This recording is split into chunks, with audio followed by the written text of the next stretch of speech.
get out of town and start heading back towards the west. We've gone through this before, so this is a repeat performance.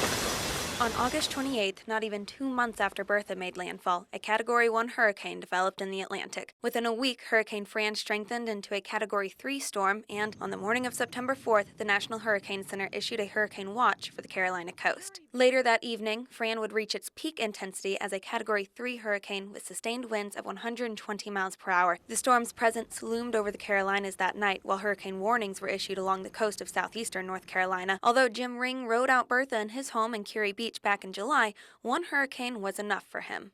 Yeah, a little bit different this time, calling for a much stronger storm, and so we're packing up and leaving. On September 5th at 8:30 p.m., Fran moved over Bald Head Island with sustained winds of 115 miles per hour. Still a Category 3 hurricane. Once over land, the storm weakened as it tracked northward. Fran began to collapse over Raleigh and poured more than 10 inches of rain onto the triangle. By September 6th, the storm moved out of North Carolina and into Virginia. As warnings expired and the skies cleared, the damage came into full and clear view.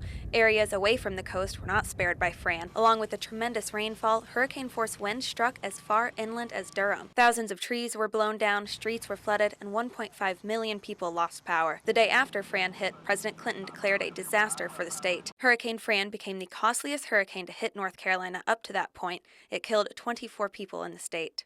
One of the most damaged areas was Topsail Island, where Judy Madison and her husband stayed during Hurricane Fran. Madison felt safe in her florist shop after staying there during Bertha, but she was shocked by the scene around her after Fran. It was like a bomb had gone off in the area.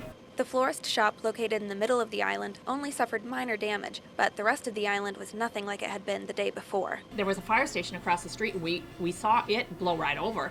The roof of it came right off and landed right on top of Bat's Grill behind it.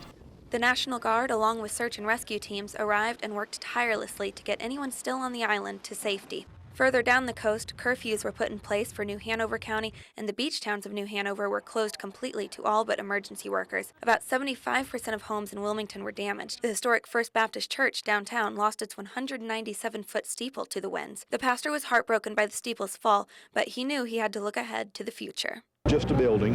It is a very significant building historically, spiritually. You realize you have to go on.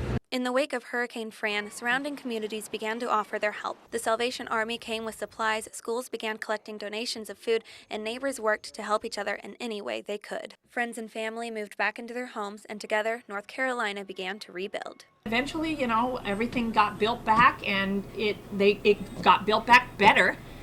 Stronger, and we are building like crazy on this island again now. And it's been 20 years.